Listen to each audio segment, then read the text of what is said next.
Hey there, floppers. This is Elliot speaking. Before we begin this week's, let's be nice and call it nonsense, I just want to make sure you knew about the live show stuff we have coming up in case you miss it later in the episode or just can't wait to hear about it. We are still in the streaming window for the Flophouse Sinks Speed 2, our virtual online video event. Just go to stagepilot.com/speed and you'll be able to see that whole show with exclusive footage that the in-theater audience didn't get to see through May 19th. After May 19th, of course, it goes back to the Flophouse Vault, where it will never be seen again for a long time. Then, on May 24th, we will be in Oxford, England, as part of the Saint Audio Podcast Festival. We're doing 2 shows in one night, 7 p.m. and 9 p.m., 2 totally different shows, totally different movies, totally different presentations, totally different questions. It'll be great. And then for something even more completely different, on July 26th, we will be in Boston in person at WBUR City Space. We don't know what movie we're doing yet, but it'll be a fun show. It's going to be all new stuff. You're going to love it. So that's the Flophouse Sinks Speed 2, streaming now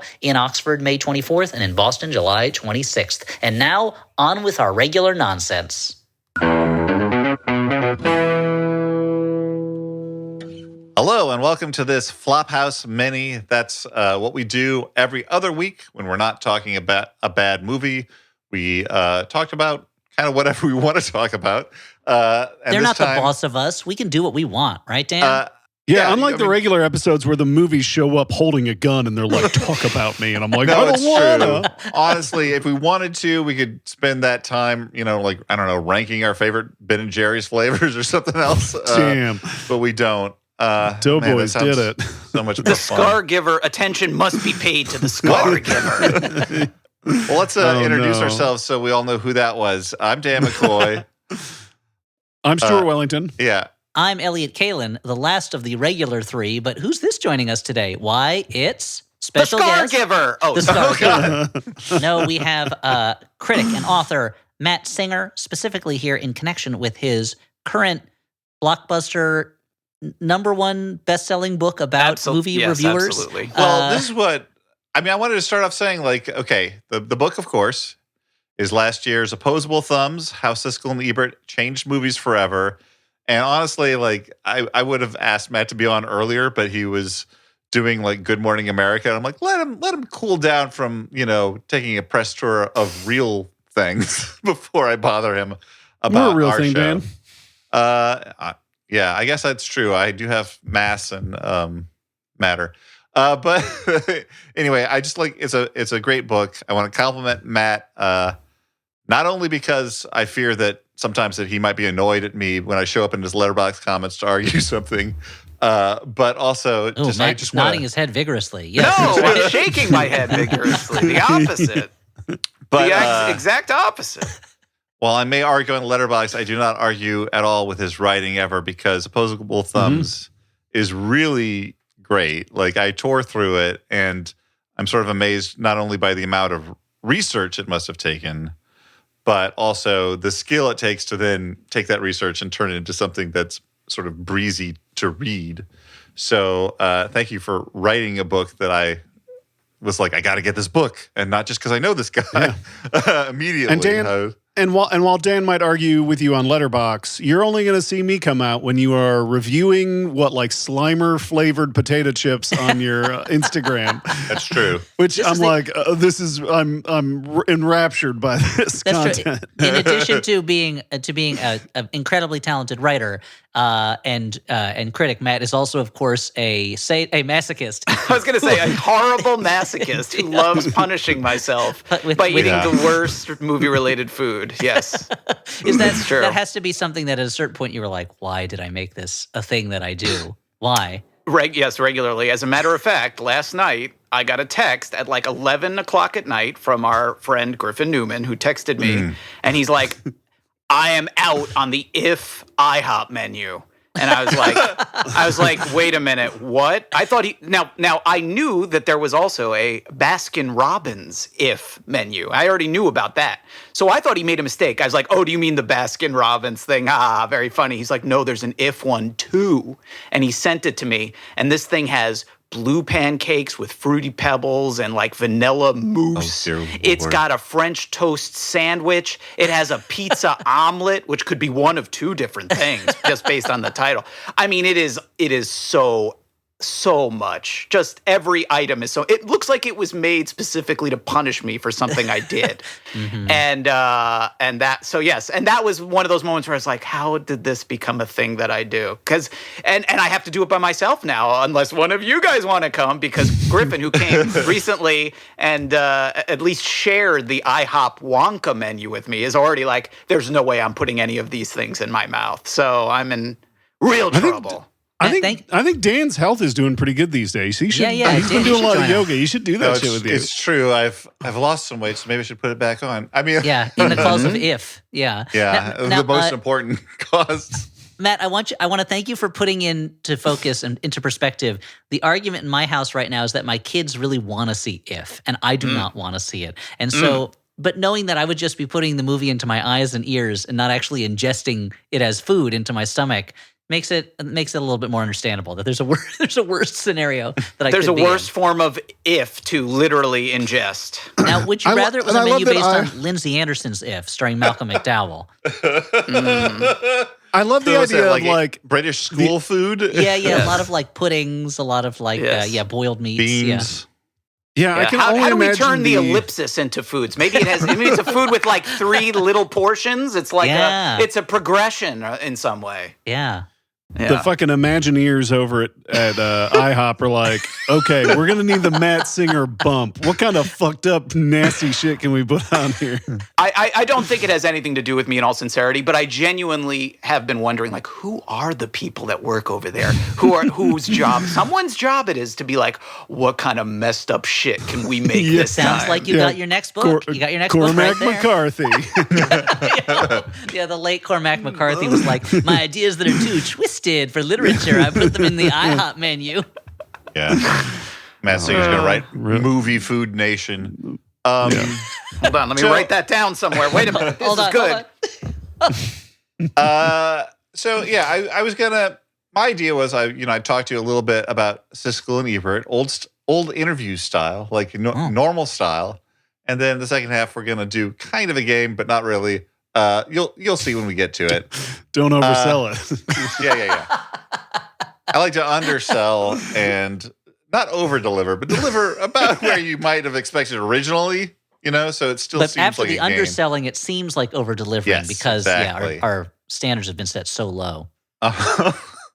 My secret. Okay, so I think a lot of fans have a lot of movie people have a particular fondness for Roger Ebert specifically because I think he wrote with a lot of personality and personal liveliness, and his writing was sort of better preserved. And of course, he outlived Gene, so he had more. So first off, I'm gonna make the case for Gene. Make the case for Gene because I feel like Roger is more remembered. I don't think that's a outrageous statement at all. I think you're absolutely right about that. And it's something I kind of thought about when I was doing the book. I mean, I think this is one thing that I really appreciated about Gene that if I knew it as a kid, it certainly, I kind of doing the research and revisiting all the episodes, watching all this stuff, it definitely kind of made me appreciate it anew, which is that he was absolutely in any other profession, he would have been described as honest to a fault. In this profession, perhaps it would be honest to a plus, to a benefit. And he was absolutely fearless about saying anything he believed in any scenario, in any context, and to anyone. He wouldn't just say honestly, sometimes very mean things on Siskel and Ebert, and then he would go on The Tonight Show and schmooze with the guests. He would say these things on Siskel and Ebert where, it was just him and Roger and the crew, and then he would go on The Tonight Show and then say it to the faces of the people he was talking about. He would just be absolutely transparent about the fact that he didn't like something. Or, flip side, maybe he liked it. But, there's the very famous viral clip of Siskel and Ebert on The Tonight Show with Chevy Chase, where Chevy Chase is there to promote Three Amigos. And Carson asks both of them, I don't want to do a Johnny Carson do an impression. Yeah, do it. is there a, I suddenly have forgotten the ability No, to you do did it. Johnny You Carson. did it great. You did it great. Pretty You're doing good. it. Pretty good. Pretty good. Well, it's me, Johnny Carson. That's me, Jimmy Carson. That's right. So he asks, like, what's the worst Christmas movie? And I think it's Roger who goes first and is like, I can't in any good conscience recommend Three Amigos. And Chevy Chase, it's the Tonight Show, the old school Tonight Show where the guests just hang out on the couch all night. So Chevy is sitting right there next to him, and he kind of smiles, and the audience goes, and it keeps going. Like the whole segment becomes this sort of It was an audience of bears that night. It's like every Friday, Johnny Carson's audience would be bears. It was a thing they did. They called it barely an audience Fridays. Yes, I should have mentioned that. You're right. That's an important context that I left out. But it becomes this kind of dance between them where Chevy's not trying to get too upset. He's kind of playing along with them, but they're being honest that they think his movie sucks.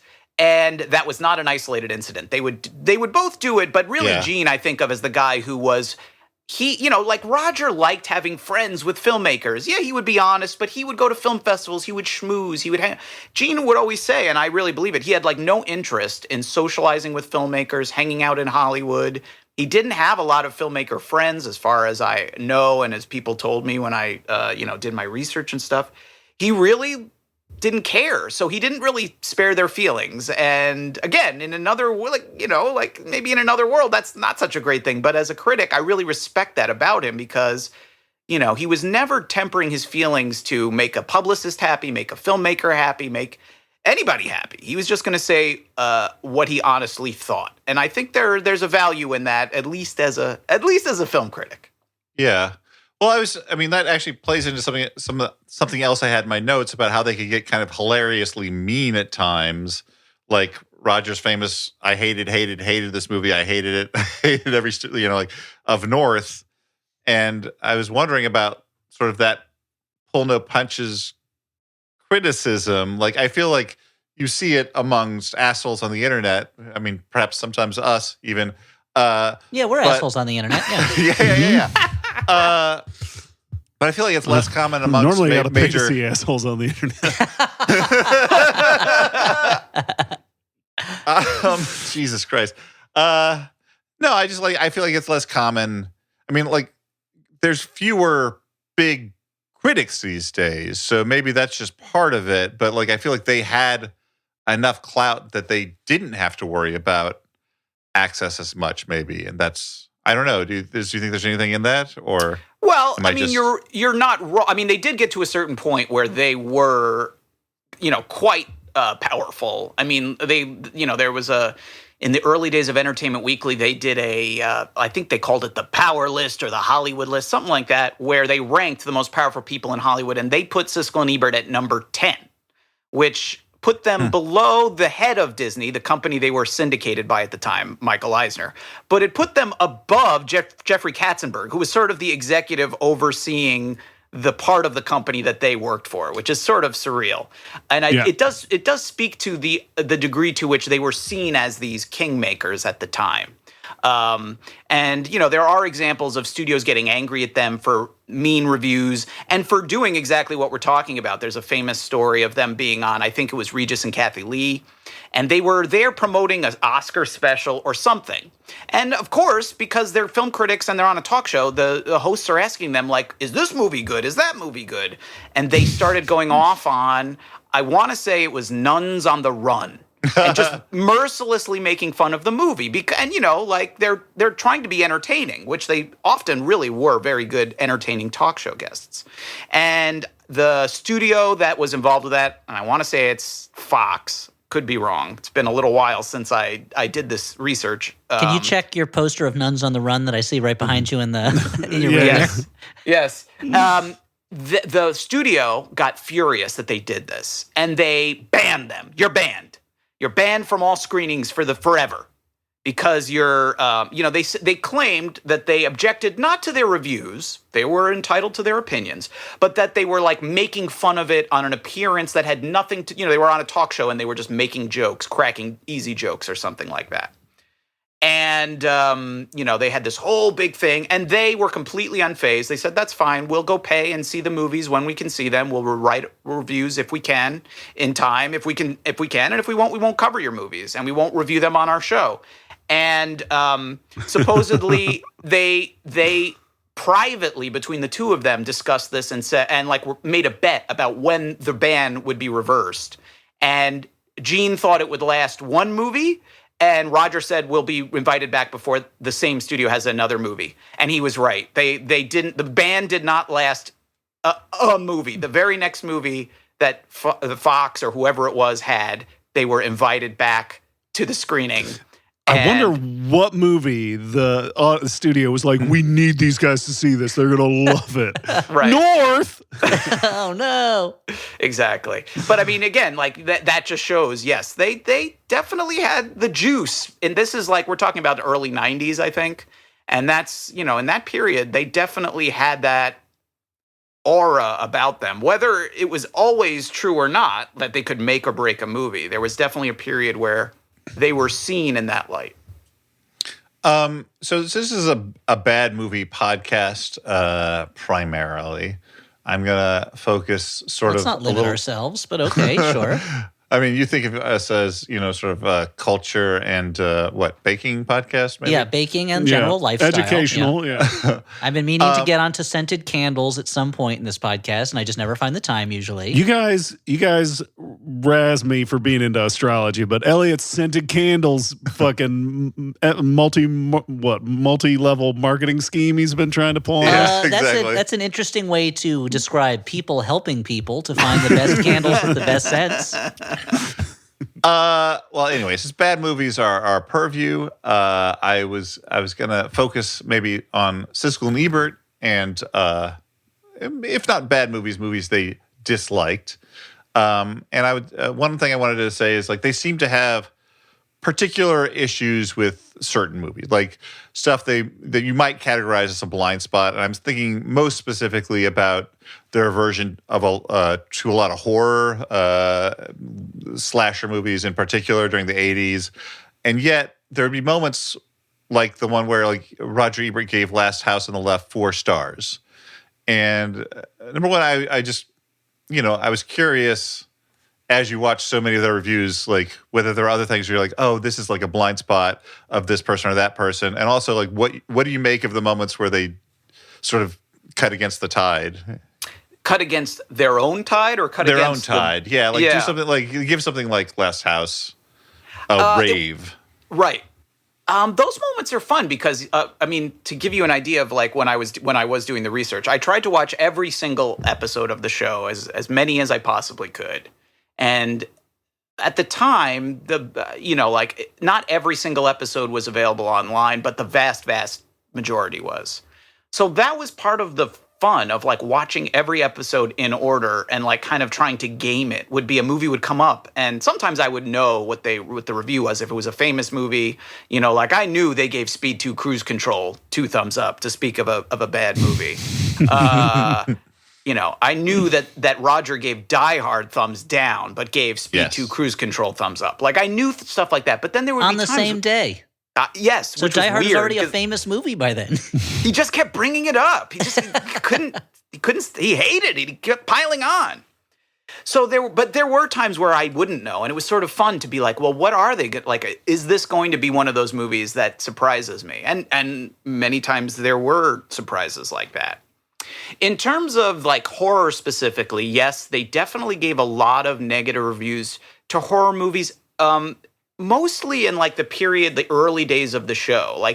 They both liked Halloween, but then it seems so many bad Halloween knockoffs came out in the years after that they really grew very sick of just maybe slasher movies in general, but just bad, schlocky exploitation movies. And there's so many that they actually did, whether you agree with them or not. And I'm not judging anyone. If you love late 70s, early 80s, exploitation movies and slasher movies, wonderful. But there's a really interesting episode of the show where they did a whole episode about this phenomenon. And I think if you just type, Google Siskel Ebert slasher movies or something like that, it'll probably come up. The title is something like Extreme Violence Against Women is like the name of the episode.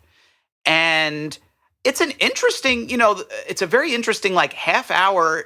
It's almost like a prototypical video essay in a way, pre-YouTube, because they're showing clips from the movies and making arguments about them. And again, you might agree or disagree, but it's a very interesting like half hour to watch. It's a work of film criticism on television, to the people who always dismissed Siskel and Ebert as, it's just these two guys, they give thumbs, they've ruined film criticism, they've turned it into this binary thing. Like, it sort of puts the lie to that, whether you agree with them or not. That's you're bringing up something that I hadn't really thought about enough, I think, which is that they were also reviewing at a time when, if it was going to be in the theaters, basically, they were seeing it, right? And now we live in a time where there's so many different outlets for movies that you as a critic, you are not going to see everything that's potential that's coming out. So one day they might be watching a big, classy Hollywood movie, and the next they're going to be watching kind of cheap schlock.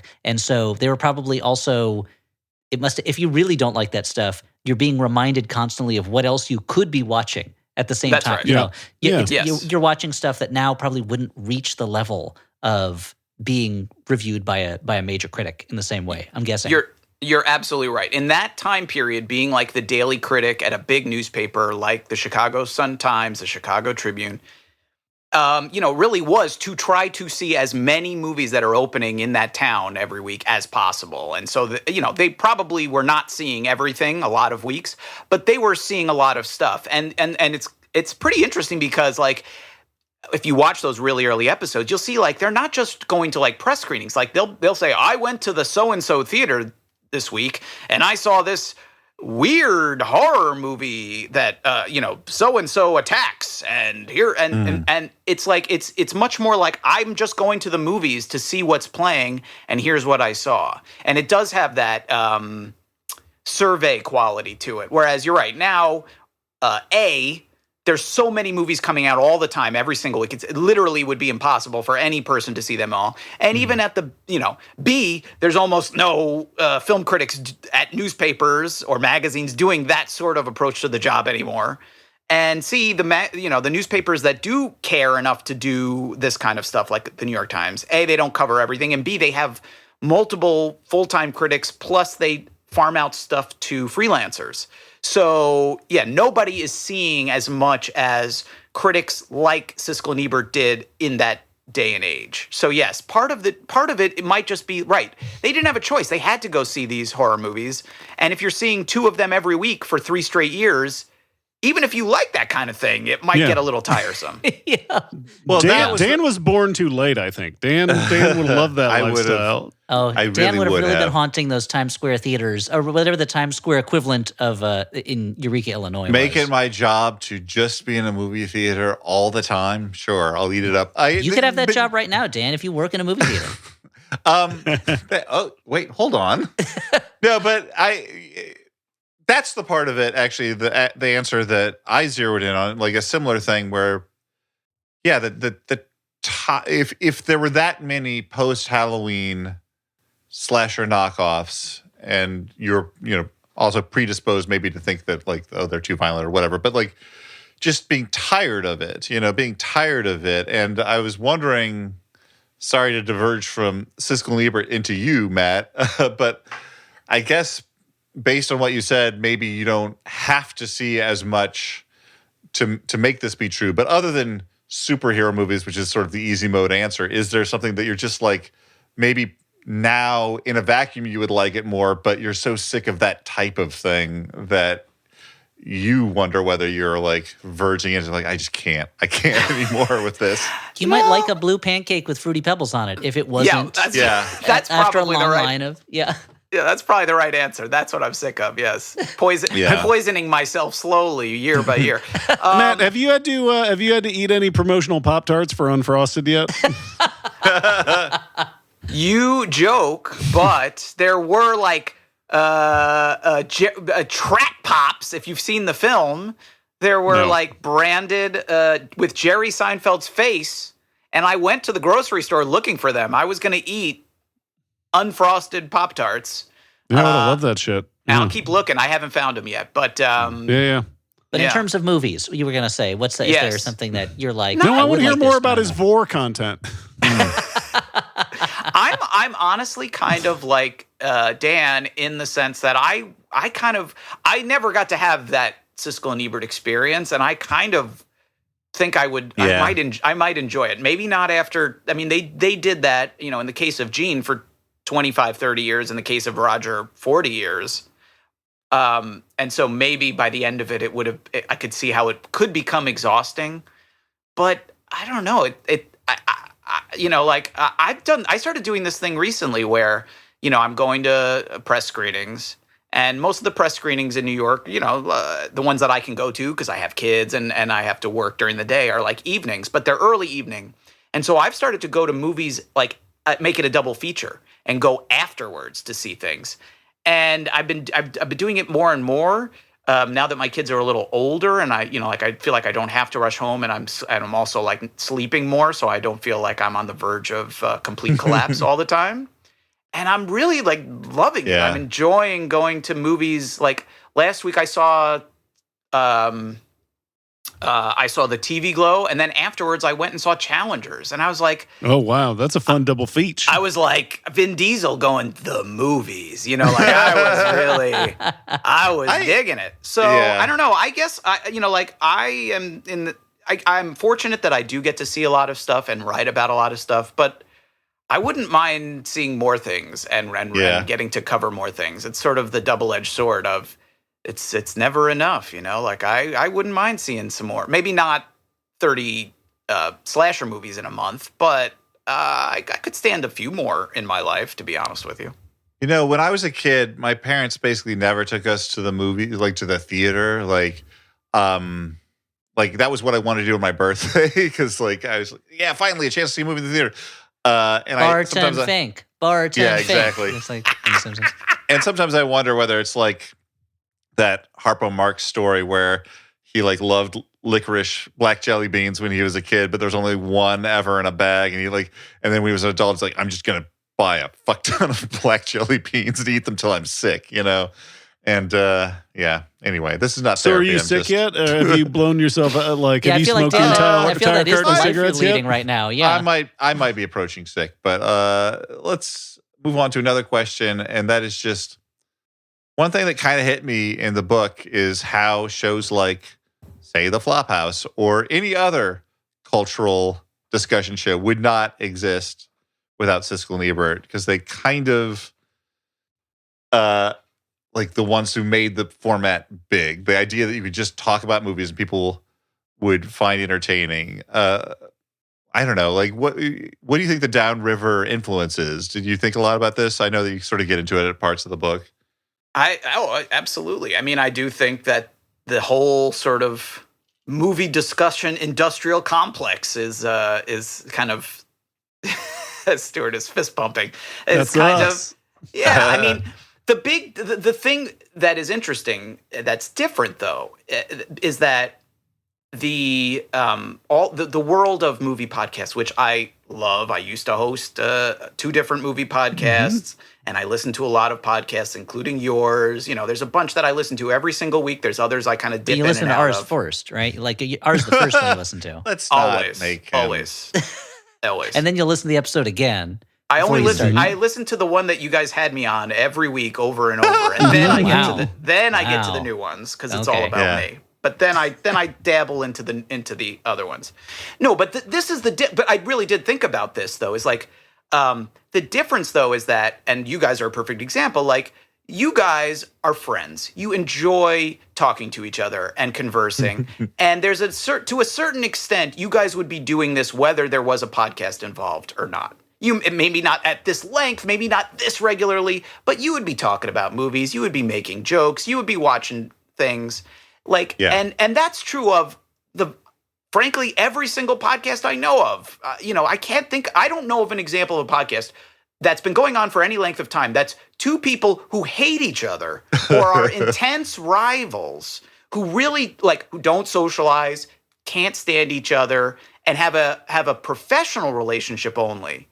That's like that's the part that's different. It's like the discussion part is what kind of filtered down into podcasts, but that aspect is not as present. And that's something I find interesting, is that, like, of all the podcasts that are out there, there isn't one like that. Maybe that's a niche that we're waiting for someone to fill. I don't know. And it's not like I sit listening to the Flophouse or any other podcast going, boy, I wish these people hated each other. But it is something. It's an element of that original Give us 5 formula. more years, Matt. We'll get there. Yeah, Come you'll on. get there. No, but I feel Slowly, like that. slowly. I feel conflict is a big part. Like, I feel like that's part of the appeal of the Doughboys, is there's like a little bit of conflict there. They do sometimes there's a little tension there, but it's not like and that's a good example, I suppose. But it's like I don't see the Siskel and Ebert of podcasts in a real strict way. You could say, well, this podcast has 2 people; they're very intelligent critics. I'm interested in their thoughts. They have different perspectives. There's lots of examples of that. But in terms of like, and also these people kind of can't stand each other, or at least that's where it started. Maybe now they can kind of get along. They respect each other now. Right. They have reached this sort of understanding or mutual respect. But it all started from, this guy pisses me off and I'm going to kind of tell him to his face. Like that energy. Yeah. I don't know of a podcast. If there's a podcast out there like that, I would be interested to hear it. Please tell me about it. Well, the fact that they were brought together right from the point of view of like, these guys will argue with each other. Like these are not. They will. And that the relationship kind of continued to be that way of like being professional colleagues rather than, they wouldn't be like best man at each other's weddings or anything like that. Right. And they weren't. They literally were not. Although Gene's daughters, I think, were the flower girls at Roger's wedding. Gene was not the best man at Roger's wedding. But yes, you're absolutely right. And it's like it's a good point to note that, like, even though we think of it as Siskel and Ebert, that's the name I certainly think of, even though it wasn't always called that. Like, it wasn't like Siskel and Ebert got together and said, we're going to make a show. Yeah. They were, in the beginning, they were hired guns. They were brought in by other people to host the show. And to some extent, maybe it was the thought that they would argue, but I think even more than that, it was a Chicago-based show, and they were the big critics in town. And they were the ones who really kind of approached it as like, I don't really like this guy, and I'm gonna make that a part of this, because I genuinely believe if Roger Ebert had created the show, Gene Siskel would not have been his co-host, his choice, and vice versa. They would have found somebody else to do it with. They would not have wanted to do it with the other one. It was only because they were sort of put together and they kind of didn't have a choice, but they both sensed this is a good opportunity that they went along with it. Instead, it would have been Siskel and Shallot. Or, whoever else was. Siskel and Whipple. Well, Shallot and Whipple is a real wow. And they hate each other. If that's not a sketch, a sketch comedy sketch for an audience of one person whose name's Matt Singer, I don't know what is, because that sounds great.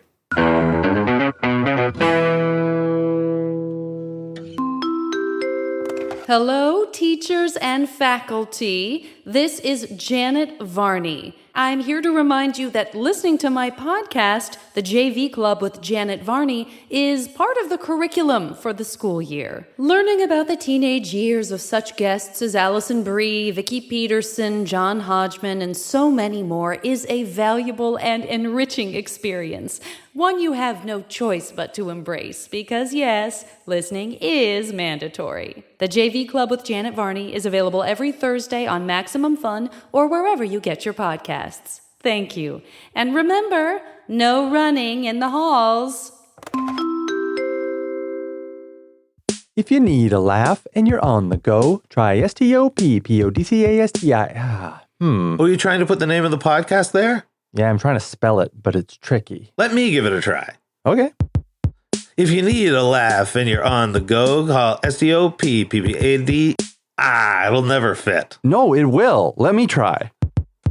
If you need a laugh and you're on the go, try STOPPPDCOO. We are so close. Stop podcasting yourself. A podcast from MaximumFun.org. If you need a laugh and you're on the go. Hey, the Flophouse is brought to you by the spring cleaning champions, Manscaped. This season, make sure to groom your carpets and the drapes with the leaders in below-the-waist grooming. Clear out that winter bush. I'm not talking about holly or ivy.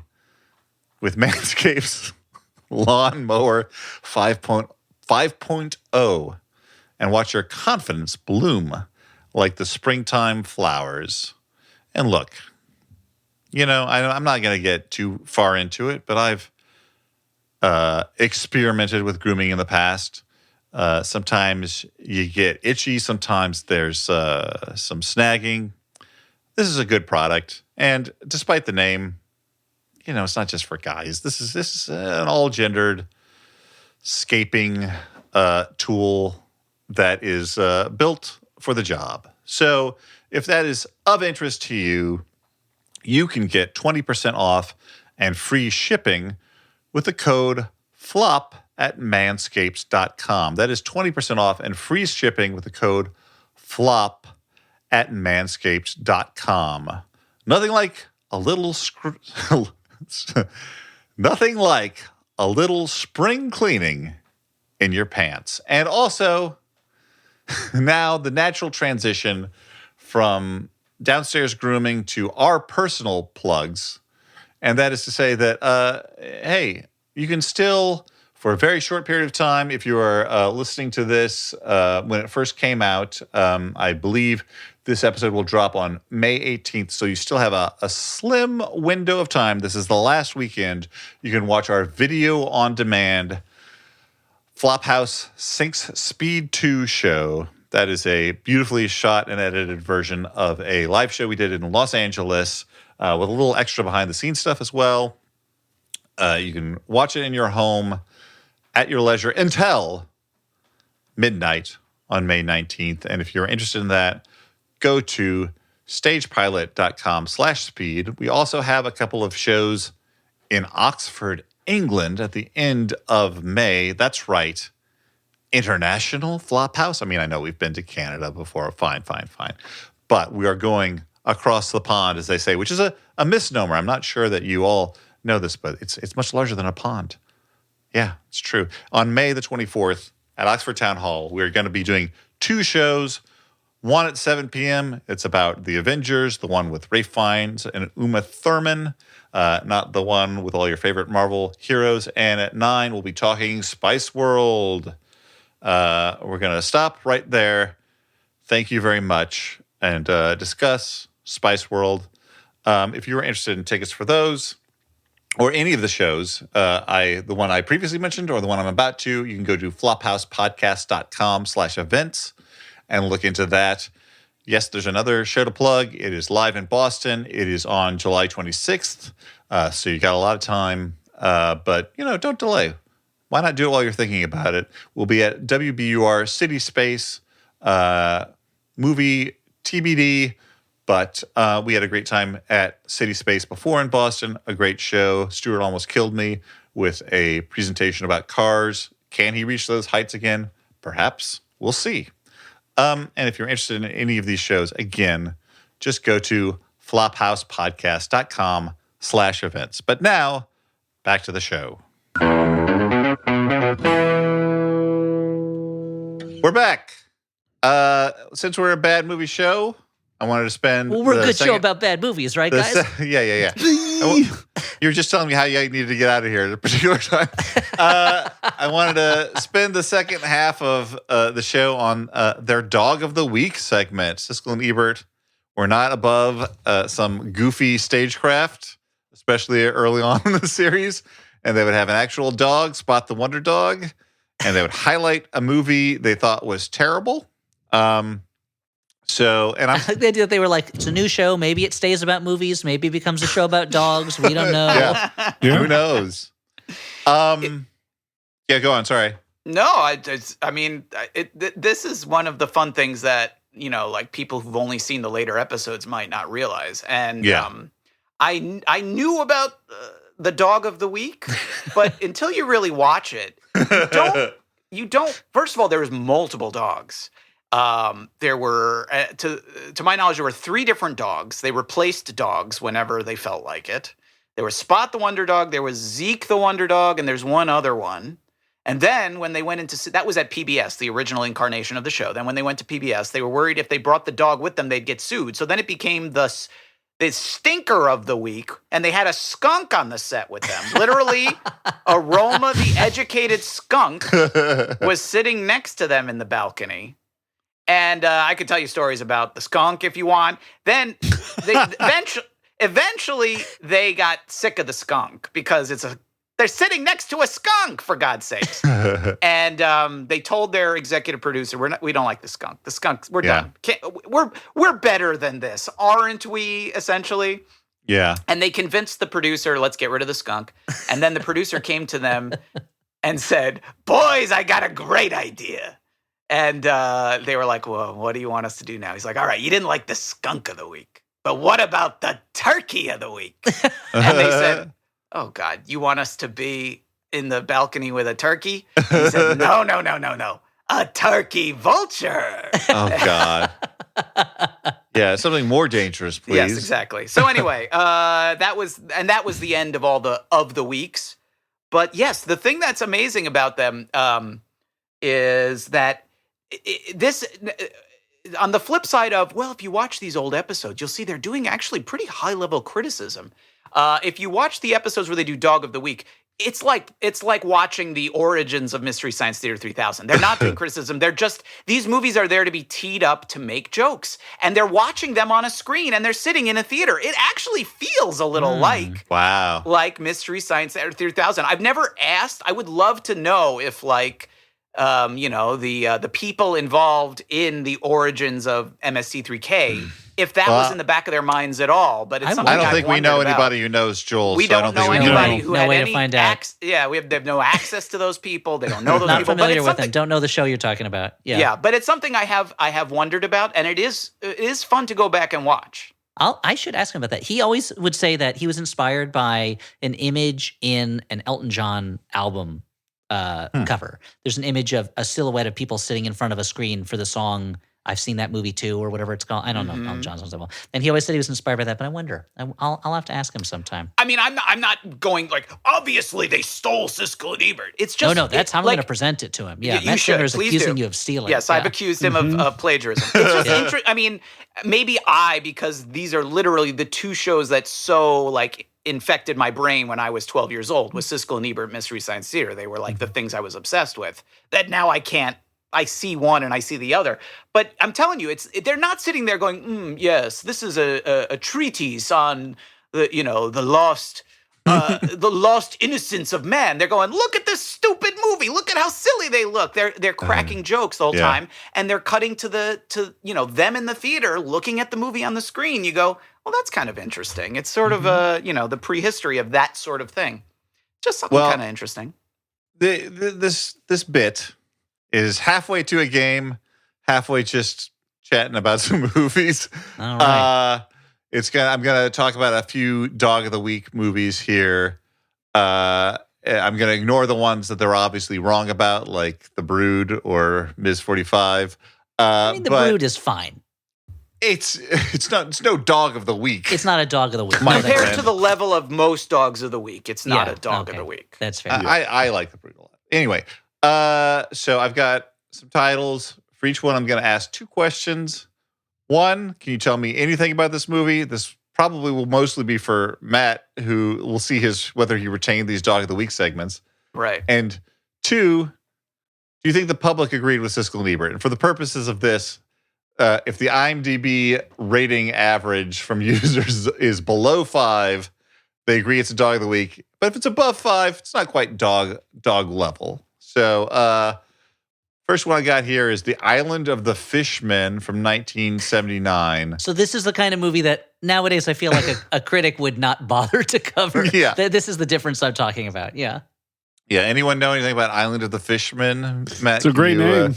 It is a great name. It's an evocative title, if nothing Yeah. else. I'm looking. Yeah. So I'm looking in my notes from this period. Cheating? I am full on cheating. Well, I'm curious if there was anything notable from any of these reviews.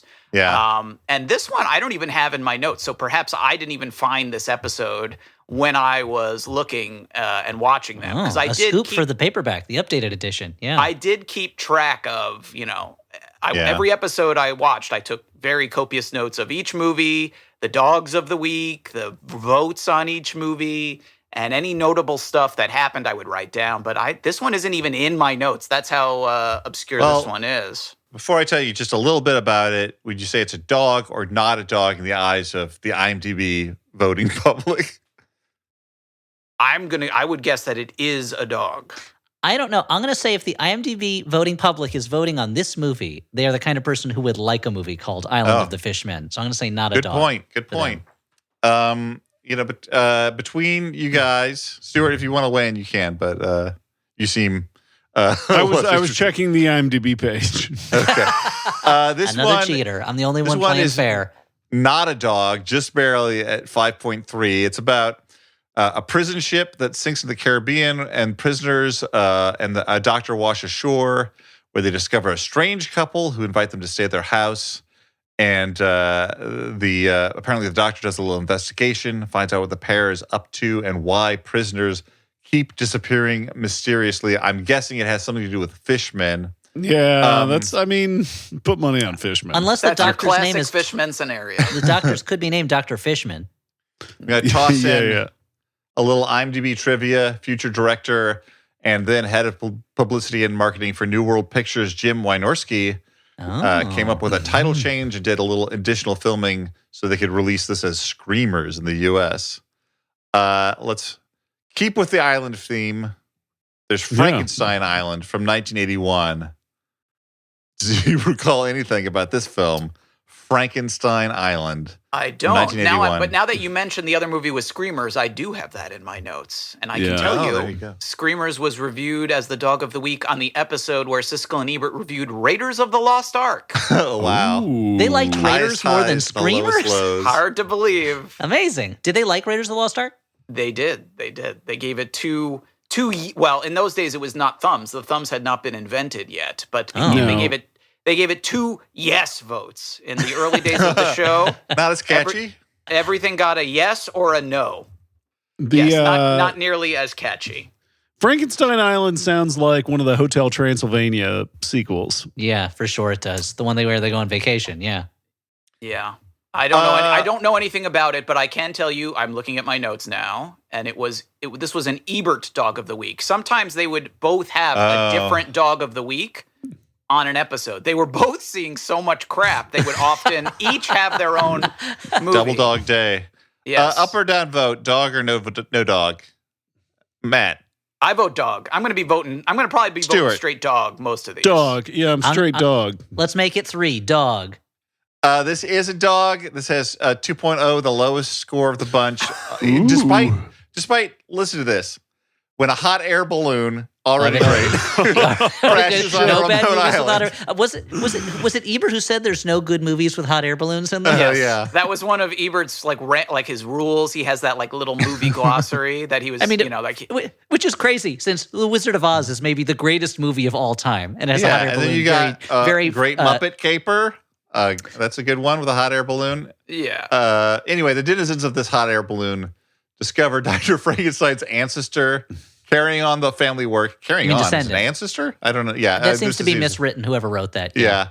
Along with a race of mutants and population of Amazons. Trivia. John Carradine only appears as a floating image during the whole film. It's the same shot of him all the time, sometimes repeating dialogue and sometimes with new dialogue. Wow. Let's race on to this movie Dirt from 1979. Do you remember anything about Dirt? I don't remember anything on Dirt. There's also Dirty Tricks was a different Dirt-related dog of the week. Here we go. Dirt. This was also an Ebert Dog of the Week. Siskel had his own separate dog. I could tell you. I don't know if that's also on your list. I don't want to spoil it. No, tell us. Ruin Dan's game. What was Siskel's the other dog one? of the week? Siskel's dog of the week that week was named Demonoid. Great name. Feels like a title that should be followed by Rated R. I don't know. I think I would like Is that. playing at your cousin's house when his parents go to sleep. Would you call this what now, in the eyes of the public, dog or not a dog? Elliot, I'm going to go to you first. Was it called Dirt? I'm going to say dog also on this one. I could be wrong, but I'll say dog also. Well, I like the movie Mud. Good point. Presumably, this is a prequel. Yeah, Mud's a pretty wet movie, so I guess before they went to the swamps, it's just dirt. Yeah, I'll say this is a dog. I'm gonna say not a dog.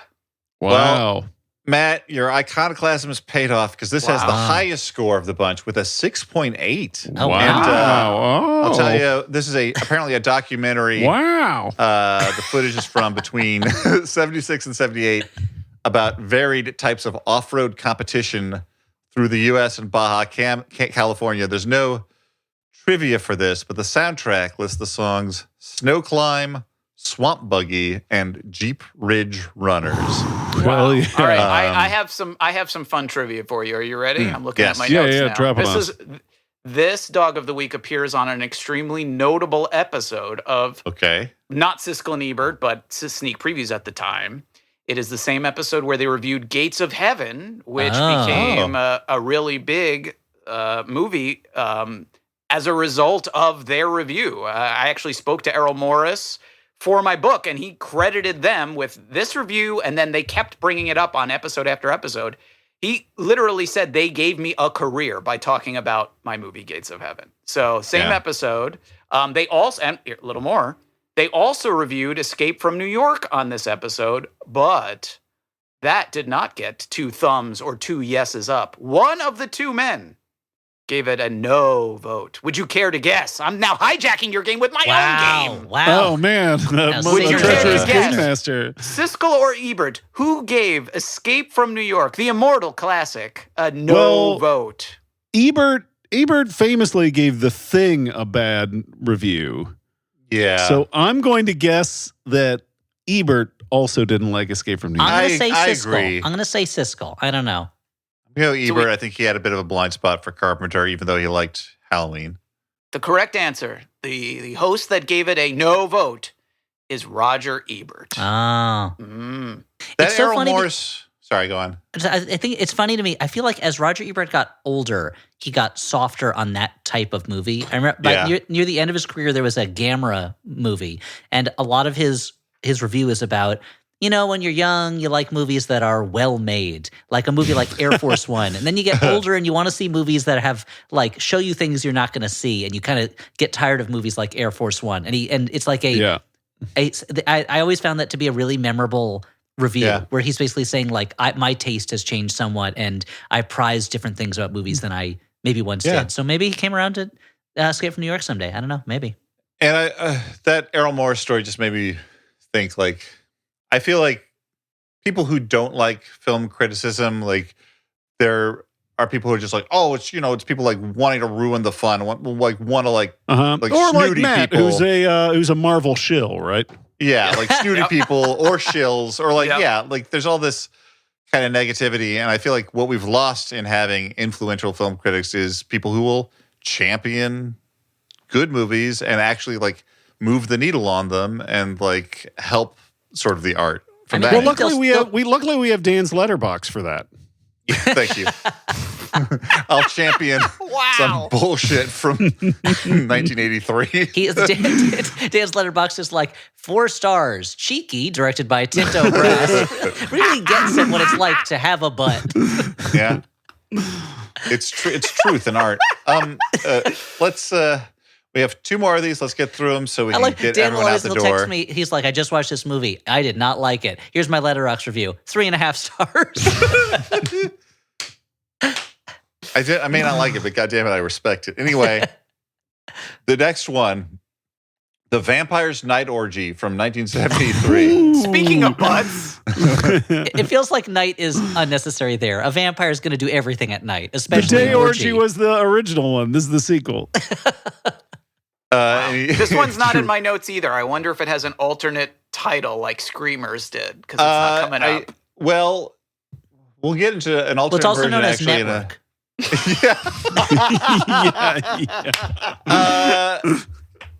So I'm just gonna, in the interest of actually moving us along, I'll say this is a dog with a score of 4.8 from the public. Close. And Not bad. That's pretty respectable. Yeah. Something about that orgy was a letdown. I would say If it had been a daytime orgy, boring. The fact that it was a nighttime orgy, that made was it. what really appealed. Well, maybe. I feel like it's hard to get a higher score than that when your movie has the word orgy in the title. Well, I wanted to say I'm surprised. I was looking at a list of these. I'm surprised at how many horny-sounding movies ended up on Dog of the Week, knowing how horny Roger Ebert was and how cheerfully open he was about that fact. So Look, Yes, when yes. he went to when he did his job, he took off his pervert hat and put on his reviewer Yeah. hat. His That's credit right. card. Yes. well, Yes. all I know about this is the IMDb plot says a busload of tourists stops in to visit a small European town. What they don't know is the town is completely inhabited by vampires. Sounds pretty great. standard. But from the alternate version section, it says, this film, like many Spanish films from the late 60s to the end of the Franco era, shot its racy scenes twice, once with the actors nude and then again with clothes on. The covered versions mostly appeared in Spanish prints, but not always. The nude scenes would be included in the dubbed versions that were offered for sale elsewhere. This film has 3 scenes where the actresses are nude, and these appear in an English dub print retitled Orgy of the Vampires. So they moved the orgy, I guess, to the front of the title. Yeah, to really grab emphasize Yeah. the important. And on a similar note, we'll close out this whole shebang, this whole weird deal with a movie called The Kinky Coaches and the Pom Pom Pussycats from 1981. It is amazing to me that that this is a movie that they reviewed at all. Okay. So this I have in my note. This one I do have in Okay. my notes. Yeah. Siskel. This was a Siskel Dog of the Week, and I okay. actually wrote down a quote from his review. Here, this is from Gene's Dog of the Week comments on this film. Quote: also, there's very little nudity in the movie. That's disappointing. Yeah. I mean, with If that you're- title, Yes, if you're going to see the Kinky Coaches and the Pom Pom Pussycats, I mean, look. I will say it is also known by the less intriguing title Heartbreak High, which is Yeah. wildly good. generic after the Kinky Coaches and the Pom Pom Pussycats. I think that's an Australian like sitcom, like Euphoria style show on Netflix right now. Yeah. As you might Ebert's Dog of the Week on this episode was called the much less excitingly titled A Hard Way to Die. Rated R. I mean, I don't know. I want to Sounds know like what a that good hard way to title. die is. What Yeah, if it's I'm- about like prostate cancer though? Like it's a really That is sad hard, movie right? about a Yeah. lingering illness. It's a Mike Lee movie. On this film, I just want to note, it's plot wise, it's a football sex comedy, but the top 3 billed actors are not who you would necessarily expect from a movie called The Kinky Coaches and the Pom Pom Pussycats. Laurence Olivier. And those are John Vernon, Norman Fell, and Robert Forster. So there you go. 3 Wow. sort of.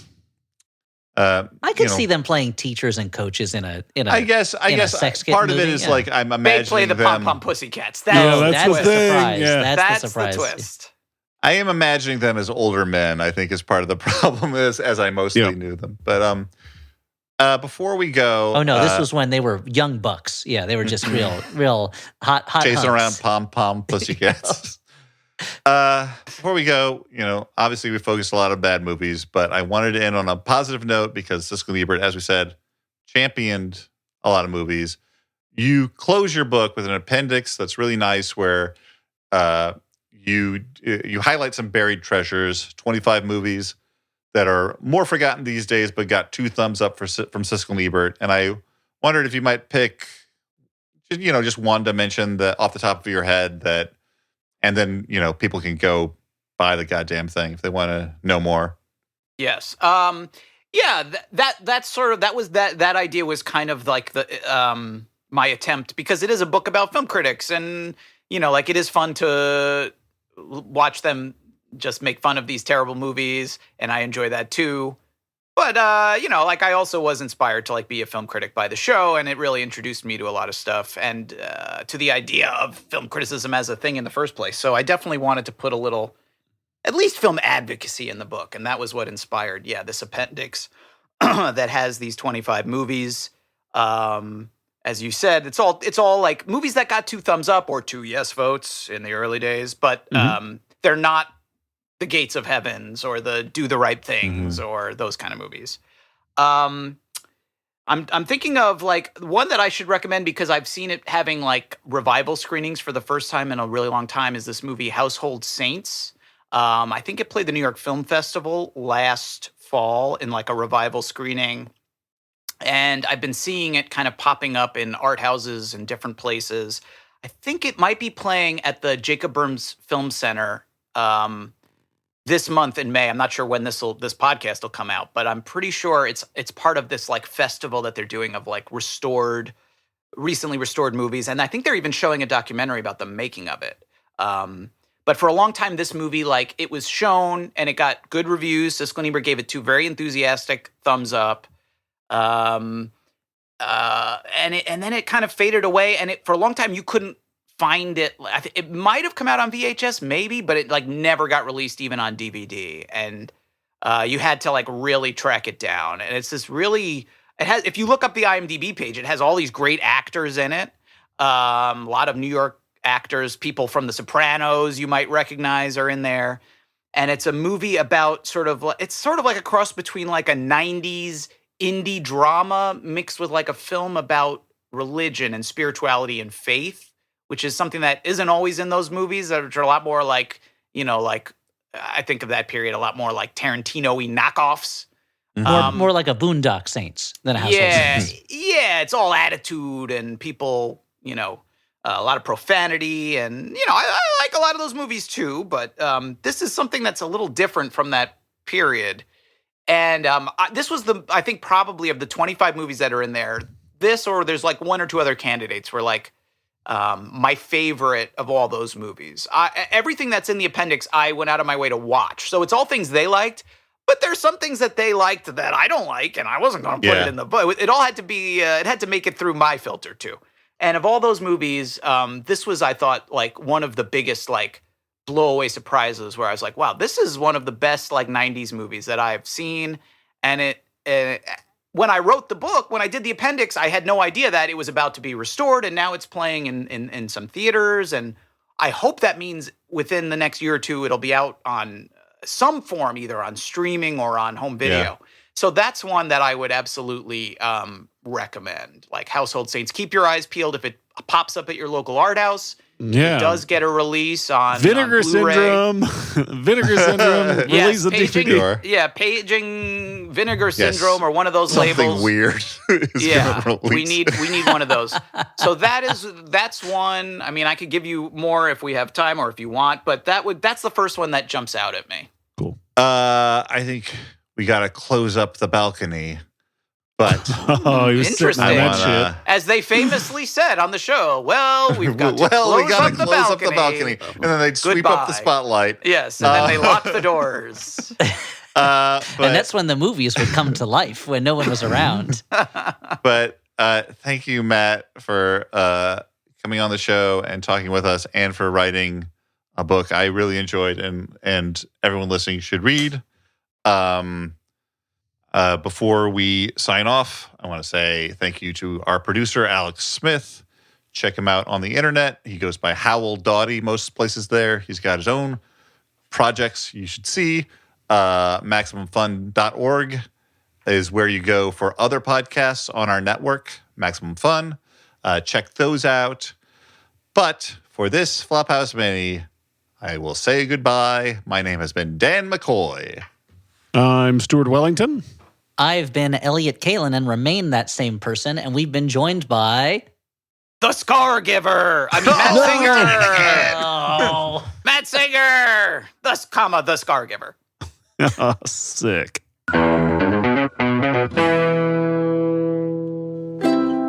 Maximum Fun.